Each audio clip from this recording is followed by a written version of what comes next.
Ini adalah anak dari keluarga budak.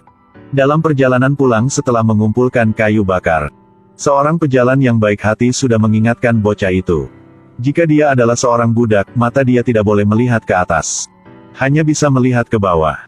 Dan lalu bocah ini kurang tahu bahwa hanya selama 5 menit kemudian, adalah kehidupan bocah ini sudah terjadi perubahan yang besar. Baru sampai rumah dia sudah melihat orang tuanya sedang berlutut untuk memohon. Karena dua budak ini ingin melarikan diri. Tuan Tanah sangat marah, perlu menghukum serius. Di bawah wajah semua orang, ayah bocah ini meringkuk di tikar dan dipukuli secara brutal. Ibu dan anak ini hanya bisa duduk dan saling berpelukan dan menonton, mereka menangis tak berdaya, tidak bisa berbuat apa-apa. Tiba-tiba Tuan Tanah mengumumkan bahwa langsung memukul sampai mati ayah bocah itu. Bocah ini dengan kecewa mengambil sebuah batang kayu di tanah dan bergegas ke depan. Tapi kekuatannya terlalu kecil, tidak berguna apapun. Penjaga itu juga memukuli bocah itu. Melihat kedua orang yang paling penting di hidupnya dipukuli secara brutal tanpa henti, ibu bocah itu melepaskan diri dari belenggu penjaga. Dia bergegas menuju menantu pemilik tanah yang mulia. Gunakan jepit rambut untuk mengendalikannya. Tuan Tanah ini berteriak, semua penjaga harus bergegas. Dia bahkan tidak membutuhkan hidupnya lagi, apakah dia masih takut pada mereka? Tangan itu dengan lembut menusuk jepit rambut, langsung membuat semua orang takut. Untuk saat ini, dia bisa mengendalikan keadaan. Dia mengambil liontin giok dari tubuh wanita ini, melempar ke tanah, meminta putranya dengan cepat mengambilnya dan melarikan diri. Pada saat yang sama menginstruksikan bahwa ini bisa ditukar dengan 3 kue nasi.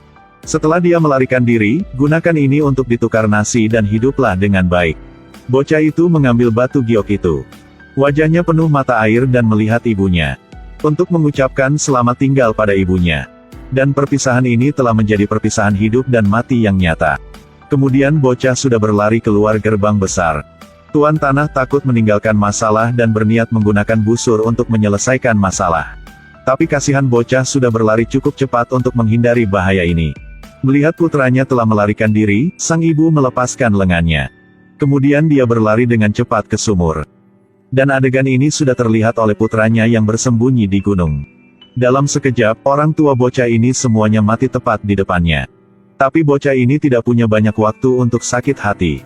Penjaga yang ingin menangkapnya telah memulai pencarian menyeluruh. Bocah ini tidak berhenti berlari, melewati hutan dan sungai. Saat lapar, makan kentang, saat haus, minum air sungai. Dan Tuan Tanah ini sudah mengundang orang-orang lebih kuat untuk lanjut mencari bocah ini. Saat lelah, dia berbaring di gunung tinggi. Tidur di hutan yang dalam. Menggunakan langit sebagai selimut, menggunakan bumi sebagai tempat tidur. Pada sesuatu hari, saat bocah ini sedang mencuri makanan, sudah ditemukan oleh seorang pria. Seorang pria ini adalah seniman keramik. Sudah membantu bocah ini lolos dari pembunuhan. Bocah itu menceritakan latar belakangnya kepada paman ini. Dia bernama Choi Yojin, orang tuanya semua sudah meninggal. Situasi langsungnya adalah jika dia tertangkap, dia akan dipukuli sampai mati. Jika dia tidak tertangkap, nanti akan lapar sampai mati.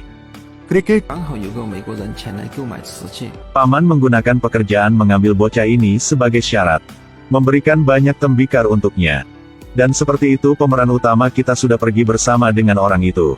Naik kapal dan petualangan ke Amerika. Di Amerika, bocah itu membuat banyak kemenangan. Ketika dia sekali lagi kembali Korea Utara, wanita dalam hidupnya juga dewasa. Kisah legendaris mereka berdua akan segera dimulai.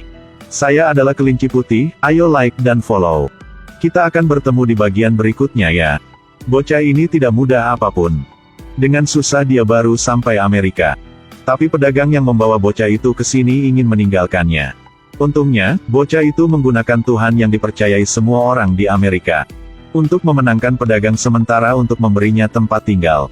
Tapi dia hanya berikan bocah itu sebuah tempat untuk tidur dan tidak peduli bagaimana bocah ini hidup. Pedagang itu merendahkan nama Asia bocah itu, yang sulit diingat.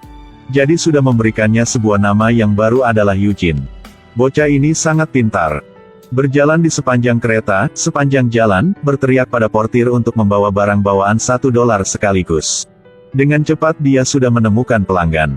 Tidak lama, dia sudah menemukan koin pertama. Bocah dengan senang berbalik tubuhnya.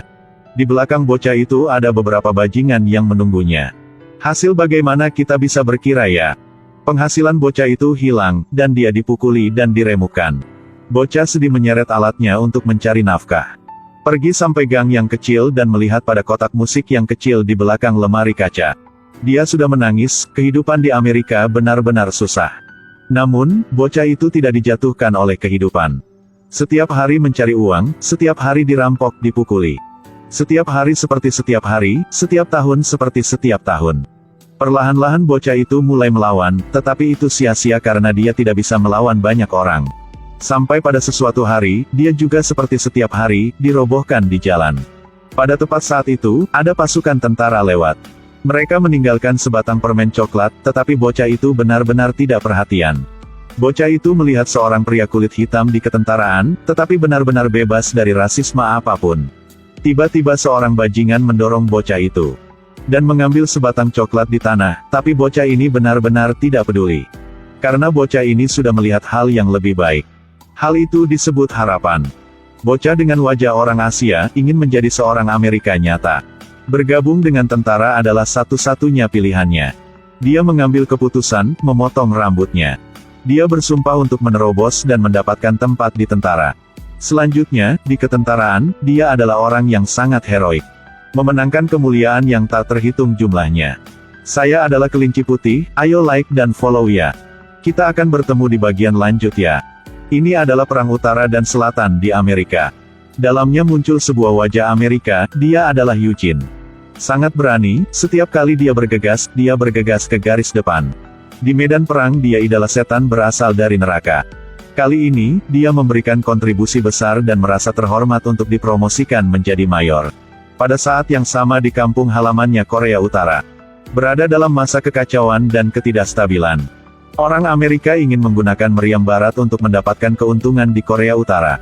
Sedangkan Jepang mereka ingin mencari banyak uang dari Korea Utara. Pada waktu itu Jepang benar-benar tempat yang semua orang ingin ambil alih. Pasangan revolusioner telah dikhianati. Harus memberikan hidup mereka yang berharga. Dan anak mereka dibawa ke kakek anak itu untuk dibesarkan. Nenek bayi itu adalah seorang selebritas Korea Utara yang hebat. Tidak hanya adalah seorang guru raja, tetapi juga pemimpin semua penulis. Seiring berjalannya waktu, anak ini juga perlahan tumbuh. Dia ialah pemeran utama wanita kita Go Ae-shin, setiap kali ada kelaparan. Dia juga akan membuka gudang untuk menyelamatkan orang-orang. Memberikan makanan-makanan untuk orang-orang, di kota Hanyang Korea Utara. Mungkin siapapun juga sukanya. Sejak kecil dia sudah suka membaca buku, peduli dengan negara besar. Tentu saja, dia ingin mengikuti jalan revolusioner seperti orang tuanya. Kakeknya sangat khawatir, takutnya akan terjadi masalah. Jadi kakeknya menemukan dia seorang master yang mengajarinya teknik bela diri. Masternya adalah seorang pemburu, teknik menembaknya sangat bagus. Dia juga punya cara pelatihan yang khusus. Dari belajar cara menembak hingga mengenai sasaran dengan akurat. Kemampuan menembak Go Ae-shin meningkat dengan kecepatan yang terlihat dengan mata telanjang. Eugene menerima perintah, mengamati diplomasi AS di Korea Utara. Karena dia menjual intelijen ke Jepang. Eugene segera berjalan ke kampungnya, Korea Utara. Di Korea Utara, dia dan Go Ae-shin akan bertemu dengan cara sangat khusus. Saya adalah kelinci putih, ayo like dan follow ya. Kita akan bertemu di bagian lanjut ya.